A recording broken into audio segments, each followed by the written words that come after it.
कधी घरात मोठी वांगी आणली असतील तर भाजी कशी करायची हा खूप मोठा प्रश्न असतो. मोठ्या वांग्याची भाजी चांगली होत नाही असं वाटतं आपल्याला, तर ह्या पद्धतीने करून बघा, नक्की चांगली होईल. नमस्कार, माझे नाव गौरी. माझ्या चॅनलमध्ये तुमचे खूप खूप स्वागत आहे. आता मी फोडणीसाठी वांगं क्यूब्समध्ये चिरून घेतलं आहे. तर पहिल्यांदा जिऱ्या मोहरीची फोडणी द्यायची, हिंगही टाकायचं. हिंगाने भाजीला चांगली चव येते आणि वासही येतो चांगला. माझ्याकडे नेहमी खोबरं, आलं, लसणाची आणि कोथिंबीरीचे वाटण करून ठेवलेले आहे, त्यामुळे माझी भाजी नेहमी झटपट होते. नंतर थोडासा कांदा चिरून टाकायचा. कांदा चांगला भाजून परतून घ्यायचा.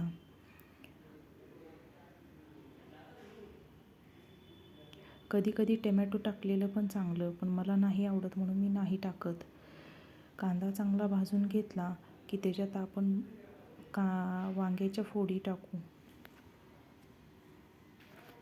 वांग्याच्या फोडी टाकल्यानंतर जरा थोडंसं मीठ टाकलं तरी चालेल. माझं स्किप झालं ते टाकायचं, पण मीठ टाकलं की लगेच वांगं गळतं, म्हणजे मऊ होतं. नंतर मी माझं नेहमीचं वाटण आहे ते टाकते. ही मी 10 दिवसाचं एकदाच करून ठेवते. खोबरं, आलं, लसूण, कोथिंबीर, जेणेकरून मला सकाळच्या डब्याच्या भाज्या फास्ट होतात, जास्त वेळ नाही लागत. नंतर मी हळद टाकते. नंतर मसाला टाकते, घरगुती जो आपला मसाला असतो तो टाकते.